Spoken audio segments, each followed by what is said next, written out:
नमः।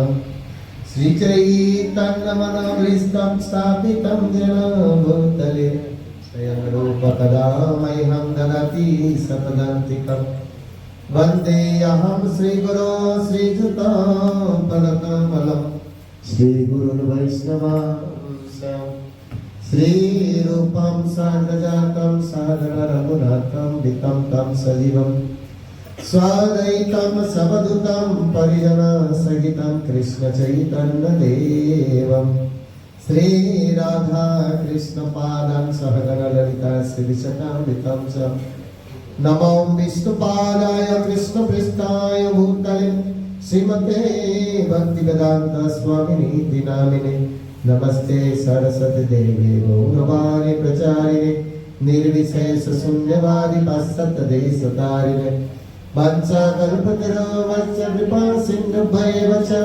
पतितानां पावनेभ्यो वैष्णवेभ्यो नमो नमः। हे कृष्ण करुणा सिन्धु दीनबन्धो जगत्पते गोपीश गोपिकाकान्त नमस्तुते तप्तकाञ्चन गौराङ्गी राधे वृन्दावनेश्वरी वृषभानुसुते देवी प्रणमामि हरिप्रिये नीलाचलनिवासाय नित्याय परमात्मने बलभद्र सुभद्राभ्यां जगन्नाथाय ते नमः। जय श्री कृष्ण चैतन्य प्रभु नित्यानंद श्री अद्वैत गदाधर शिवासादि गौर भक्तवृंद हरे कृष्ण कृष्ण कृष्ण हरे हरे हरे राम राम राम हरे हरे। ओम नमो भगवते वासुदेवाय ओम नमो भगवते वासुदेवाय ओम नमो भगवते वासुदेवाय। नारायणं नमस्कृत्य नरं चैव नरोत्तमं देवीं सरस्वतीं व्यासं ततो जयमुदीरये नमस्कृत्य सुभद्रे सुनित्यं भागवत सेवया भागवतमोत्तम श्लोके भक्तिर्भवति नस्तुति मुखं करोति वात्सलं पंगुर्लंघयति गिरिं यत्किपातमहं वन्दे श्रीगुरुदिनतारिणं परमानंदमाधवं श्री चैतन्येश्वरम्। तो तुलसी महारानी और सालग्राम का विवाह अनुष्ठान हो गया है, पता है हम लोगों को, शादी कर लिया, आप लोग जैसे शादी किया है ना?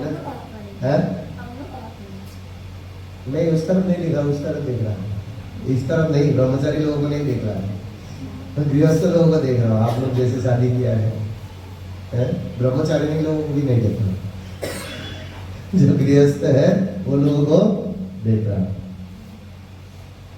असल तुलसी महारानी का सालग्राम के साथ शादी, असल सालग्राम कैसे उत्पत्ति हुआ, तुलसी महारानी का भूमिका क्या है कृष्ण लीला में, ये थोड़ा हम लोग आज श्रवण करेंगे। वृंदा देवी तुलसी महारानी,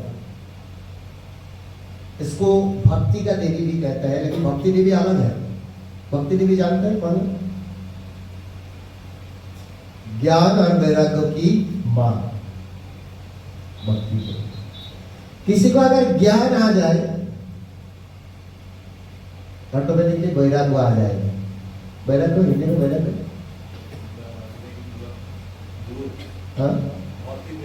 भक्ति भौतिक चीजों के प्रति अनासक्ति है, ज्ञान वैराग्य। और उसका मां का नाम क्या है? अगर ज्ञान नहीं है तो वैराग्य नहीं आएगा, वैराग्य नहीं आएगा तो भक्ति नहीं आएगा। ज्ञान शुरुआत कहां से होगा? भगवत गीता से। भगवत गीता को क्या कहते हैं? प्लस, है ना? और भागवतम को कहते हैं माइनस। कोई अगर भागवतम अच्छे से सुने, भागवतम को पूरा रहस्य को अच्छे से उपलब्धि करे, तो उन्हें भौतिक आसक्ति जो है धीरे धीरे धीरे धीरे धीरे धीरे क्या होगा? माइनस होगा। ये कृष्ण की सेवा के लिए, किसी को बिजनेस करना है, कृष्ण की सेवा के लिए पैसा चाहिए, कृष्ण सेवा के लिए, कृष्ण भक्त संतान है उसको लोग पढ़ाने के लिए, उसको करने के लिए कृष्ण भक्तिमय, उनका स्त्री है, उनको सुविधा दिलाने के लिए। कृष्ण भक्तिमय माता है, उनको व्यवस्था करने के लिए। इसको कहते हैं क्या? इसी कारण ज्ञान और वैराग्य के बिना भक्ति देवी कभी संतुष्ट नहीं होगा। इसीलिए हम लोग को ज्ञान बहुत जरूरी है। ज्ञान कैसे आएगा? प्रैक्टिकली, विज्ञान प्रैक्टिकली। सेवा का क्या आनंद है, 2 दिन में अमन से ज्यादा कोई नहीं उपलब्धि किया है। सेवा से दूर रहते हुए कैसा लगता है, उसको उपलब्धि सुनाइए। अच्छा लग रहा है, बुरा लग रहा है, बोल भी नहीं पा रहा है, लेकिन मन ही मन दुख है। इस जगत में मंदिर तो आ सकते हैं आप, प्रसाद बहुत खा सकते हैं, लेकिन सेवा करके जो आनंद है, इससे आनंद और ज्यादा किसी को नहीं मिल सकता। एक बार किसी को सेवा आनंद मिल लिया तो जिंदगी भर दारू पीने वाला लोग जैसे दारू नहीं छोड़ सकते, इसी तरह सेवा करने वाला लोग भी सेवा के बिना नहीं रह पाते। हम लोग जो जॉब करते हैं उसका मीनिंग क्या है?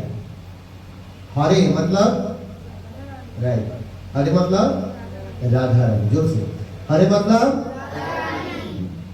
कृष्ण मतलब जो सबको आकर्षण करते हैं, क्या? सबको आकर्षित करते हैं, कृष्ण।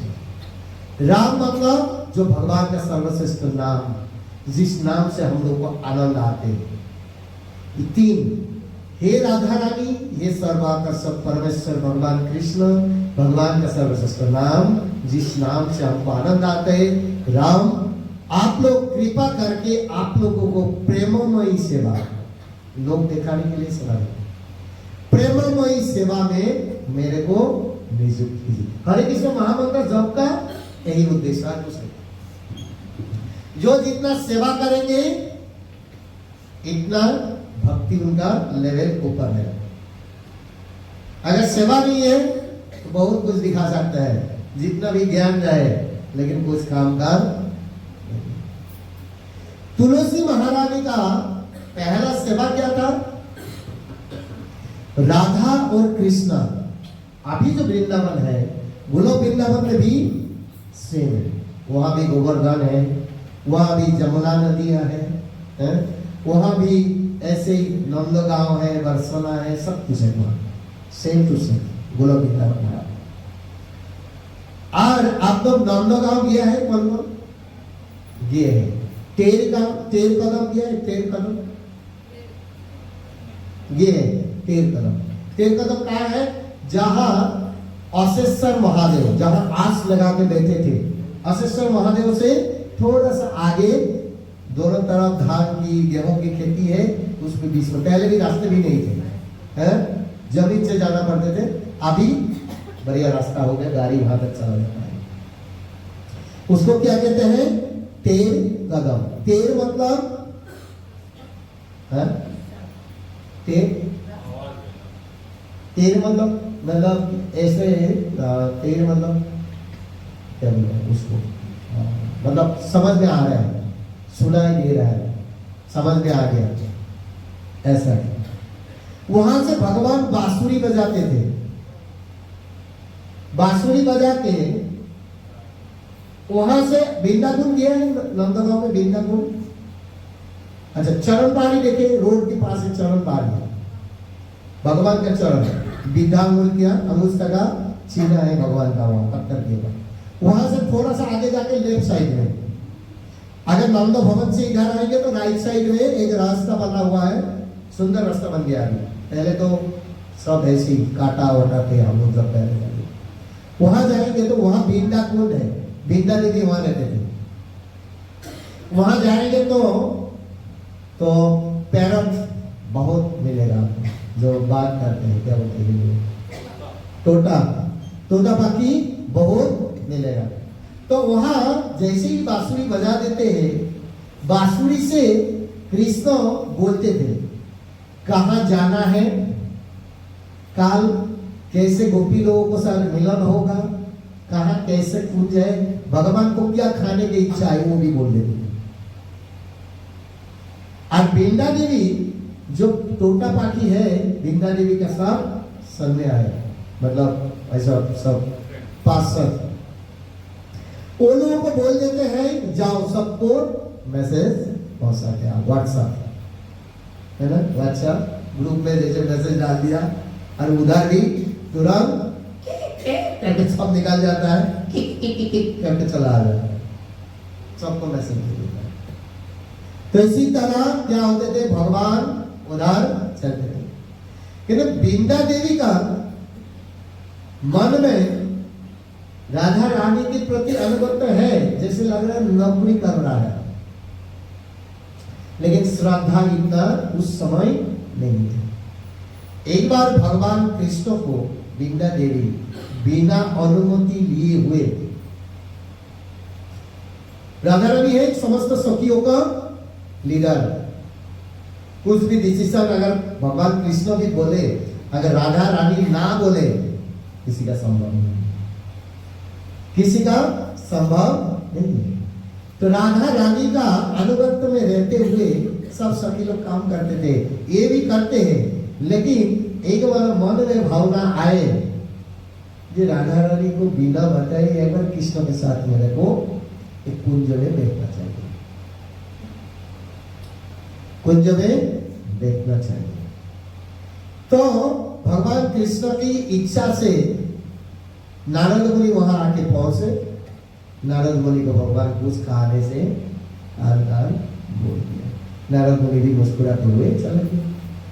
तो जिस जथा रीति भगवान कृष्ण के पास बिंदा देवी मैसेज दिया है, छोटा पति जाके बोले एक डेट चाहिए, बोले किसके लिए, तो आपके साथ एकांत में टाइम बिताना चाहते, ठीक। अगली महीना का 27 तारीख को, 27 दिसंबर, 26 दिसंबर, कुछ भी हो, ऐसा कुछ डेट दिया होंगे। जैसे ही डेट दिए उसी समय बिंदा देवी सुंदर पूंज बना के भगवान के लिए अच्छा अच्छा पकवान, भगवान के सेवा के लिए आरती का प्लेट सब कुछ वहां रखे। कृष्ण भी किए। जाने के बाद राधा रानी को कुछ काम का पता नहीं, लेकिन नारद मुनि जाके राधा रानी को बोल दिया, जानते हो आप लोग यहाँ कृष्ण के लिए अपेक्षा कर रहे हैं और वहां बिंदा देवी बुला के सेवा कर रहे हैं, अकेले में आनंद ले रहा है, आरती कर रहा है, भगवान के लिए अच्छा अच्छा पकवान बना के खिला रहा है, भगवान का चरण दबा रहा है। धर्म को गुस्सा आ गया, ठीक है सेवा चाहिए तो मैं दे देंगे सेवा। तो प्रभुपाद भी बोलते हैं अनुगत्यमयी सेवा, मन ही मन को सेवा करने के लिए जाएंगे तो बिंदा देवी जैसा अवस्था हम लोगों को हो सकता है। तो अनुगत्य ही, जैसे यहां मेरे को दायित्व दिया गया है, सेवा देने के लिए मैं बैठा है, वो आदिशो का बबू बैठा है, आदिशो का बबू मेरे साथ आप लोग सेवा ले सकता है, लेकिन ऐसा नहीं है मन करा आपको, वो सेवा का क्वालिटी आप है कि नहीं, कर सकते हैं कि नहीं, अपने मन से आप करने लग जाएंगे, ये बिल्कुल रॉन्ग, गलत। लेकिन आपका जो जिम्मेदारी दिया जाएगा तब आप कर सकते हैं, मेरा परमिशन क्या जरूरत नहीं है। अभी धीरे धीरे किसको क्या परमिशन जिम्मेदारी दिया गया है, जैसे माता जी को जिम्मेदारी दिया गया है ड्रेस का, भगवान का ऑर्नामेंट का, अभी मेरे से परमिशन लेने का जरूरत नहीं है, क्योंकि उनको वही जिम्मेदारी दिया गया है। अभी माता जी को क्या चाहिए, भगवान को नहीं चाहिए, आदि सब का प्रभु का प्रसाद, मेरा कुछ लेना देना इसमें नहीं है। अगर कोई विशेष है तो मेरे से आप लोग जानकारी ले सकते हैं। अभी धीरे धीरे मैं गौरव को किचन में जिम्मेदारी दे दिया है, अभी धीरे धीरे गौरव भी क्या कर रहे हैं, उसके ऊपर फोकस डाल रहा है। अभी मैं रह रहा है, गौरव को धीरे धीरे सब ज्ञान आने लग गया। जैसे अक्षय प्रभु को, अगर मैं हूं नहीं भी हो, कई बार 10 दिन के निकाल जाऊं, लेकिन मंगल आरती के किसको बुलाना है, क्या करना है, कहा हरिनाम होगा, उसको वो जिम्मेदारी दिया गया है। अक्षय प्रभु को वो सेवा, जब किसी को सेवा दिया गया है, डिपार्टमेंटल हेड बना दिया है, उसका अनुगत्य में रहते हम लोगों को सेवा करना है। किसी को अगर भले ही मेरे को पूछते हैं, मेरे को बिना पूछे भी अक्षय प्रभु को आप लोग बोल सकते हैं, हम लोग का घर में हाउस प्रोग्राम कर सकता है, करने के लिए आइए। अक्षय प्रभु तो मेरे को इन्फॉर्म करेंगे, प्रभु ऐसे ऐसे बोले हैं, जाना चाहिए। जब और बड़ा हो जाएगा तब पूरा फुल डिपार्टमेंट किसी का आ जाएगा, तब विशेष दिन के लिए, विशेष पुरुष के लिए आलोचना कर सकता है। छोटा मोटा के लिए हम लोग खुद ही डिसीजन, क्योंकि उसके प्रति प्रभुपाद का सत्र साया मतलब कृपा नहीं। और वृंदा देवी का वो ज्ञान नहीं था। राधा रानी गुस्सा आके उसको अभिशाप दे दिया, तो तुम्हारा गोलोक वृंदावन में रहने का कोई योग्यता नहीं है, जाओ तुम मृत लोक में जाके किसी असुर के बीवी बन के रहो, असुर का बीवी बन जाओ। डॉक्टर का बीवी को क्या बोलता है? डॉक्टर। मास्टर का बीवी को है ना। तो असुर का बीवी को क्या बोलेंगे? असुरारी बन के रहो। तो विद्या देवी रोने लग गया। भगवान कृष्ण बोले कोई चिंता नहीं है, इसके पीछे भी मेरा एक कुछ चिंता है, ठीक है। और एक बार इसी सेम लीला, इससे पहले और एक लीला हुई थी। तो असुर कौन होगा? असुर के लिए अभी एक लीला हुआ। विद्या देवी बाद में आए, असुर पहले, ये लीला उससे पहले हुई। कई बार बीरजा नाम सुने आप लोग? बीरजा की नदियां है, एक सखी थी। बीरजा नदी अभी भी बह रहा है, अभी जो गंगा दिखाई दे रहा है, बीरजा का ही भगवान का चरण धोते हुए पानी, बीरजा का ही भगवान का चरण धोता हुए पानी आए, यही गंगा माता। तो भगवान जैसे बलि महाराज को ये करने के लिए पूरा अंगुली उठा दिया ना, भूग स्वर्ग महा जल तप सब लोग भेद करके बीरजा नदी बह रहा है, वहां पूरा सेट कर दिया ब्रह्मांड को। तो पानी उधर से भगवान का चरण धोते हुए आए, और इतना स्पीड में आए, किसने रखे? राइट, ब्रह्मा की कमंडलों में भगवान की इच्छा से रखे थे, बाद में आए। मैं पहले सुनाया था आप लोगों को ये मिला। तो उधर क्या हुआ? बीरजा तब सखी थे। एक दिन बीरजा बोले, हे प्रभु कृपा करके एक दिन मेरे को अकेले आपका साथ रहने के लिए सेवा दीजिए। बोले ठीक है, कोई बात नहीं है, ले लीजिए। इतना तारीख को, इतना महीना का में जाएंगे, इतना टाइम से इतना टाइम तुम्हारे पास रहेंगे। तो जैसे ही बोले तो भगवान कृष्ण वहां सुंदर कुंज में बैठा हुआ है, भगवान का सेवा कर रहा है, भगवान मुखमंडल दर्शन करके। गाठिया मलतीर मला दिव दोहार गले, अधरे तो लिया दिव कर्पूर तमोले। सुंदर भाव से भगवान का सेवा करता है। उसी समय नारद मुनि जाके फिर राधा रानी को बोल दिया, जानते हो आप इधर बैठे हैं, अपेक्षा कर रहे हैं, वहां बीरजा के कुंज में बैठा हूं, और राधा रानी गुस्सा हो के आए, डालवान बांध के रखे किसको? सीधाम को, राधा रानी का बड़ा भाई। सीधाम को बोले तुम डालवान बांध के रहो, कोई किसी को एंट्री अलाउ नहीं है। भगवान कृष्ण बोल गए, सीधाम पागड़ी लगा के लाठी लेके खड़ा है ऐसे करके सीधाम। जैसे ही राधा रानी आए, उसने नहीं बोला, नहीं एंट्री, नो एंट्री लगा हुआ है, नहीं जाने देंगे, नो एंट्री लगा हुआ है। बहुत जबरदस्ती किया राधा रानी, गुस्सा आ गया राधा रानी। तुम्हारा स्वभाव जो है ना, वो असुर की तरह स्वभाव है, तुमको मैं अभिशाप देता हूं। लेकिन अभिशाप, तुम जाओ मर्द लोग के असुर बन के रहो। तो श्रीराम भी गुस्सा होके उनका बहन को अभिशाप दे दिया। मेरे को बोल रहे अभिशाप दिया है असुर बनने के लिए, मैं भी तुमको अभिशाप देता हूं। जिस कृष्ण को एक दिन एक मुहूर्त नहीं मिलने से तुमको इतना खेद हो रहा है, दुख आ रहा है, तुमको 100 साल कृष्ण विरह भोगना पड़ेगा। कितना? 100 साल। बाद में देखा जाएगा जो होगा, पहले उनको को निपटाओ। जैसे ये बिरजा सौखी नदी बन गई और कृष्ण क्या किया, एक सांप बन के घूमना,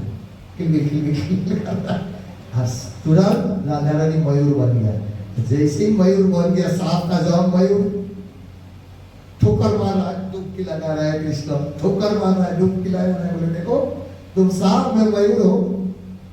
तो करते करते करते करते कृष्ण लास्ट में जाके अपना स्वरूप में आके क्षमा मांगे, बोले क्षमा करो। तो बिरजा का बोले मैं तुमको अभिशाप देता हूं, आज से तुम कोई सुखी रूप में नहीं रहेंगे, हमेशा के लिए तुम नदी बन के रहेंगे। अभी भी बिरजा नदी ऊपर गया। तो यथारीति सीधाम सखा क्या है, जलंधर, जलंधर नाम के असुर, और उनका और एक नाम है शंखासुर। आकृति शंख जैसे थे और पानी में उसका आविर्भाव हुए थे। इसका और एक नाम थे जलंधर। जलंधर जगह भी है पंजाब में, जलंधर है ना। जब जलंधर नाम सुनता हो, जलंधर असुर शायद वहां गए थे, तो उनका नाम पे हुआ राज्य जो हुआ करते थे शायद, जलंधर का नाम सुनता है। वहां भी ईश्वर मंदिर है जलंधर में।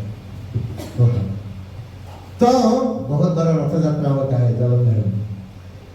तो वहां क्या है, धीरे धीरे ये असुर बन गया और ये भी असुर का पत्नी रूप में आएगी तुलसी।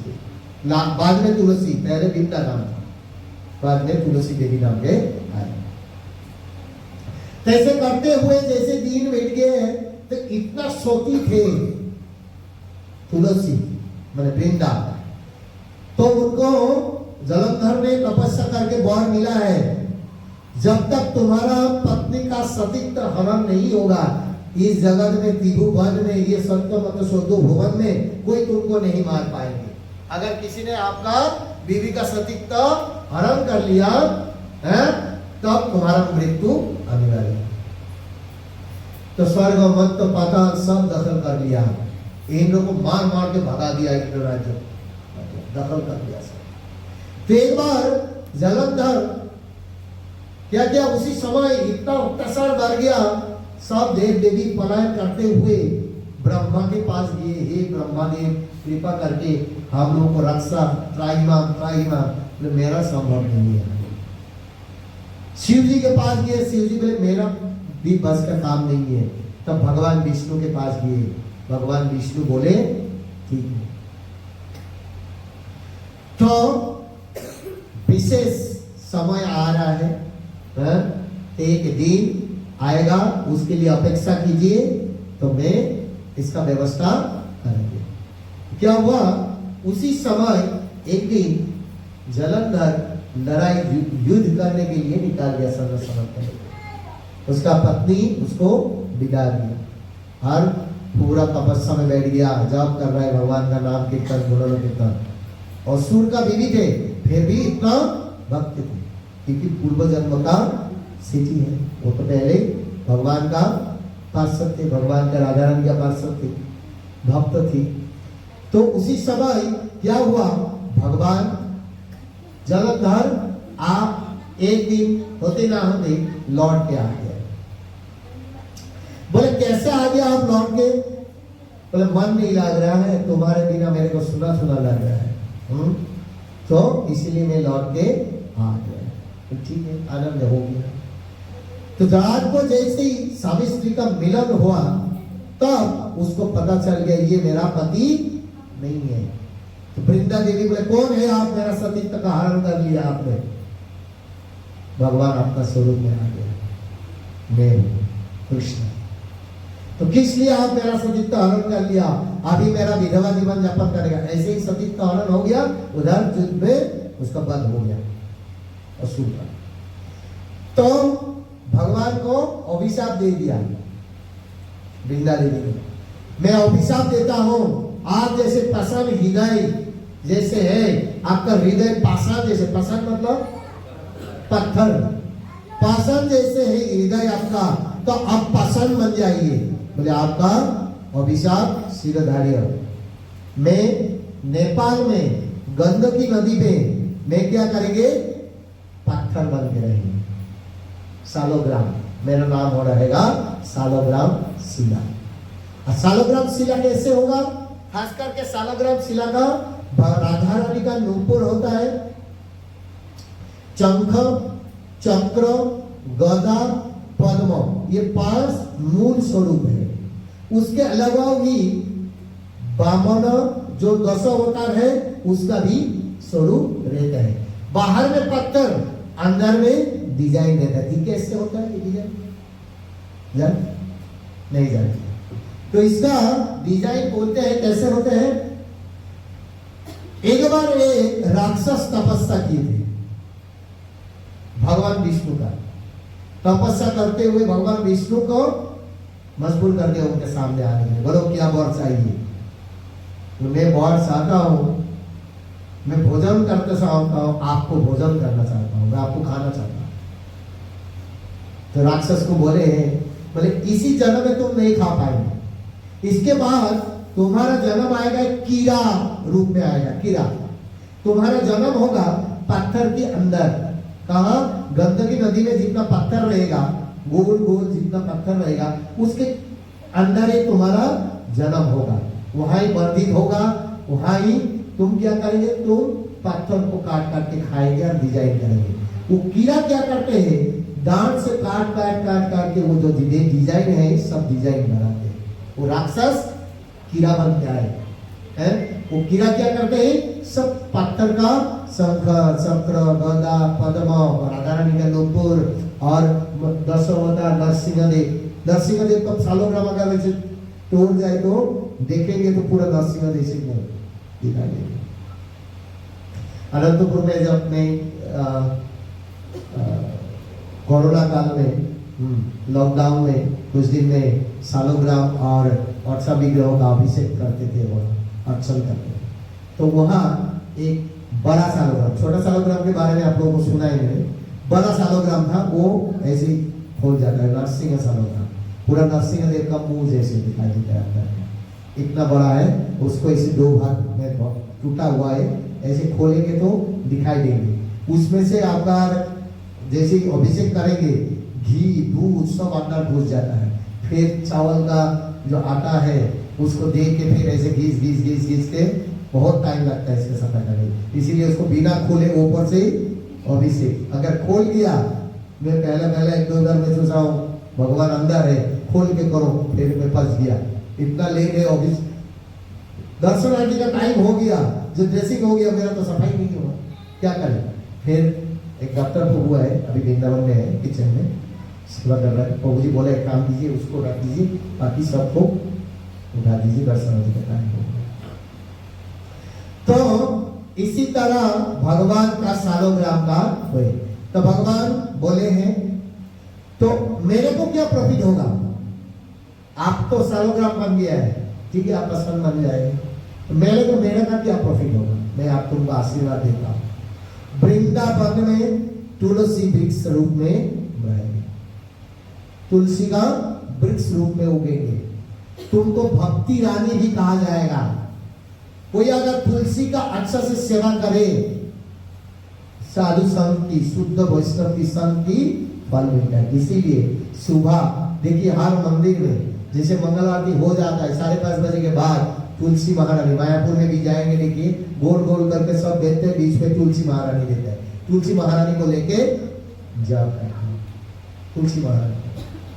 और मेरा जो भोग लगेगा, तुम्हारा पत्ती, तुम्हारा मंजूरी बोलते हैं फ्लावर को, मंजूरी बोलते हैं, तुलसी मंजूरी और मंजूरी बोल रही है, जो भी हो, समझ में आ गया। उसको डालने से में भोग स्वीकार करेंगे, नहीं तो भोग स्वीकार नहीं होगा। कुछ संप्रदाय है, जैसे राधा वल्लभ संप्रदाय, बिना तुलसी से भोग लगाता है, पता नहीं वो लोग। लेकिन शास्त्रों में कहते हैं भगवान विष्णु का, कृष्ण का, राम का, वराह, नरसिंह, मतलब विष्णु अवतार जितना है, विष्णु तत्व है, गौरांग, नित्यानंद प्रभु, सबका क्या है, भोग लगाने के तुलसी चाहिए। चरण में तुलसी देना अनिवार्य है। तो तुलसी तो बोले है, और उसी समय तुलसी का पेड़ बहुत बड़े हुआ करते थे, बहुत बड़े, इतना छोटा नहीं। त्रेता युग में जब क्या हुआ था, सीता देवी रामचंद्र का पिता दशरथ का जो इतिहास मतलब खत्म हो गया है, उसके बाद पिंडदान किए थे। तो पिंडदान जैसे किए थे, तो पिंडदान करने के समय में साक्षी रखे थे तुलसी को, वृक्षवृक्ष को, फल्गु नदी को, और क्या, गौ माता को। हाँ, तुलसी, वृक्षवृक्ष, फल्गु नदी और गौ माता गाय।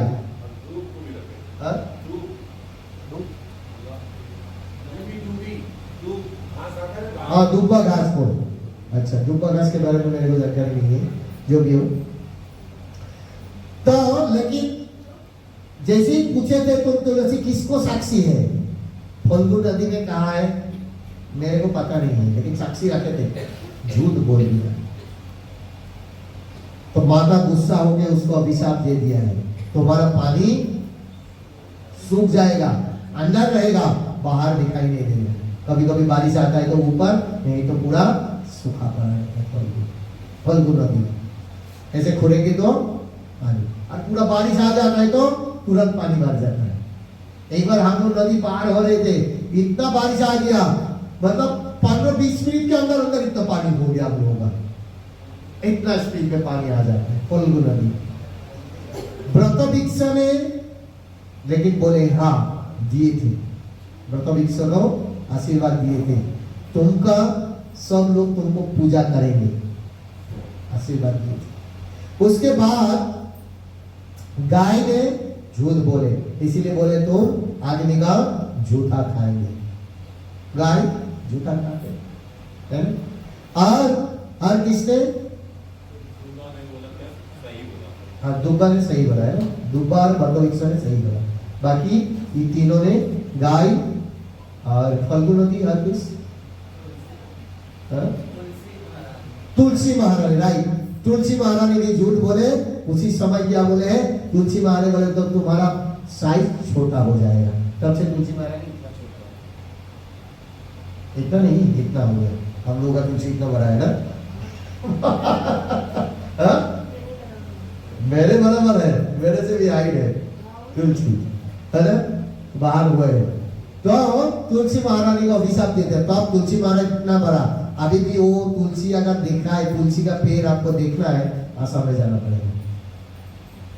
आसाम में अभी भी बड़ा बड़ा 2 तुलसी का पिलर है, शंकर देव का एक सत्र है बरपेटा जगह में, वहां जाएंगे तो इतना बड़ा बड़ा ऐसे पकड़ नहीं पाएंगे, इतना बड़ा तुलसी का काला अभी भी है। कभी जाएंगे तो बरपेटा सत्र में अभी भी वो तुलसी का पेड़ दिखाई देंगे, उसका भी बहुत लीला है। तो इसी तरह भगवान बोले हैं, उसी समय से तुलसी और अभिशाप दिए, कुत्ता पेशाब करेगा तुम्हारा ऊपर। देखिए कुत्ता क्या करते हैं, तुलसी महारानी के ऊपर पेशाब करते हैं, इसीलिए कभी भी तुलसी पत्ता उठाने से उठा के बिना धोए भगवान का न चढ़ाइए, अच्छा से धोना चाहिए। कुत्ता को पेशाब करता है तुलसी के ऊपर, देखे होंगे आपने, देखे नहीं देखे, देखेंगे देखेंगे, बाहर अगर ऐसे रहते हैं तो कुत्ता पेशाब कर देता है तुलसी महारानी। तो अभिशाप मिले थे, अभिशाप के द्वारा, इस शास्त्र के द्वारा ऑथराइज है ऐसा।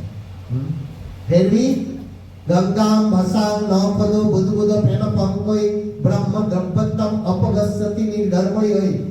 गंगा का पानी अगर बुद्ध फेना है, जैसे कीचड़ से गंदा भी दिखाई देता है, फिर भी वो कभी गंदा नहीं होता है, उसका पवित्रता कभी खत्म नहीं होता है। गंगा भाषा नौ खोलो बुद्ध बुद्ध फेनपम ब्रह्म द्रव्यतम अपगस्यति निर्धर्मय होए। जो व्यक्ति ब्रह्म को जानते हैं, ब्रह्म का चरण धोते हुए पानी जानते हैं, उसी पानी में नहाते हुए डुबकी लगाते हुए अपने को शुद्धि करते हैं।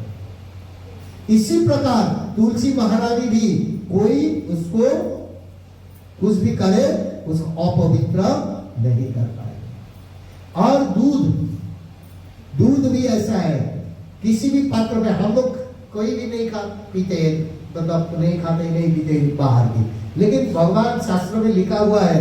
महाराज लोग हम लोग को बोलते हैं, गुरु महाराज को हम लोग प्रश्न किए थे, गुरु महाराज दूध क्या करे? तो दूध अगर कोई मुस्लिम का घर में भी दूध गर्म हो जाए वो भी पी सकते हैं।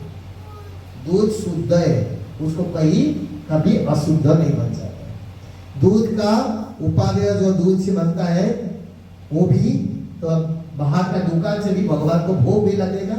साधारणतः प्रांत इसका विग्रह में हम लोग नहीं लगाते हैं, बहुत कम लगाते हैं, फिर भी गुरुमाज बोले भोग भी लगा सकते हैं और खा भी सकते हैं। बाहर एलाव है हम लोग का, वही एक ही चीज दूध और दूध से बना हुआ मिठाई जो है, बाकी तो इसी तरह बोले हैं तुमको मैं शादी करेंगे, मेरे साथ शादी होगा, तुलसी 8 सालोग्राम का विवाह अनुष्ठान होगा। तो इसी द्वारा ये लीला के द्वारा ये हम लोग को शिक्षा मिलते हैं, भगवान का जो कुछ होते हैं देखने में लग रहा है कुछ गलत हो रहा है, लेकिन सब कुछ ठीक ही होता है, बाद में पता चलता है। तो जिंदगी में मैं नहीं देखा, 2 दिन में अमन और मेरे बीच में कुछ चल रहे थे, पहली बार भगवत गीता उठा के पहला श्लोक पढ़े, उसको मैं बोले हैं तुमको सेवा एक ही शर्त में मिलेगा, 20 श्लोक मेरे को याद करके देना, फिर भी वैष्णव का हृदय सॉफ्ट होना चाहिए, क्षमाशील होना चाहिए, कोई भी कुछ करे तो क्षमा कर देना चाहिए। तो मैं उसको आज से ही सेवा में लगा दिया। मैं उसको बोले थे 20 दिन, मतलब 20 दिन समय दिया गया है, 20 लोग याद करके मेरे को सुनाए गए, उसके बाद उसको सेवा दिए गए। लेकिन जगन्नाथ का मंदिर नहीं थे, जगन्नाथ बोले नहीं आज से सेवा में लगा दो, आज से ही सेवा में युक्त हो गया है ना। लेकिन इसका भी कारण है, कभी भी ये लोग क्या करते हैं, भगवत कथा सुनने के लिए इंटरेस्ट नहीं, वहां कौन सा श्लोक, इसीलिए मैं सब बच्चे को बोलता हूँ श्लोक अभी से शुरू हो गया तुम लोगों का, मतलब हर संडे को बैठो यहाँ, मेरे द्वारा जितना आता है मैं सिखाएंगे, एक एक श्लोक सीखो, अनुवाद सीखो और उसको बाद में प्रचार में काम पे आएगा। बहुत सारे लोग हैं, बहुत कथा जानते हैं, मन धर्म कहानी भी सुना देंगे, लेकिन कहाँ है क्या है नहीं बोल पाए। मैं चाहता हूं हम लोगों से जो लोग जुड़ा है सिर्फ कहानी बोल के लोगों का आकर्षण करना है, श्लोक बोल के आकर्षण करेंगे। श्लोक इतना अध्याय का, इतना स्कंद का, इतना अध्याय का, इतना नंबर श्लोक है, ये लिखा है इसमें, ये श्लोक बोलते बोलते उसको शिक्षा देना है, लेकिन वो व्यक्ति श्लोक नहीं बोल पाएंगे, और श्लोक बोल पाएंगे भी वो आपको व्याख्या नहीं कर पाएंगे। और प्रभुपाद इतना सरल से दिया हुआ है, हर श्लोक का शब्द की अर्थ, अनुवाद और बृहद विश्लेषण दिया है। आप लोग अगर पढ़ेंगे तो जगत जीव का कल्याण जरूर होगा, आपका तो होगा ही। इसीलिए श्रील प्रभुपाद का ये गीता आज ऑल ओवर वर्ल्ड में कितना 36 लैंग्वेज में, 37 लैंग्वेज में अभी ये उपलब्ध है, उर्दू से लेके सब भाषा में मिलेगा, चाइनीज से लेके जापानीज से है, सब भाषा में आपको मिलेगा। तो भगवत गीता पढ़ना ये हम लोग का सबका धर्म है। जैसे हम लोग का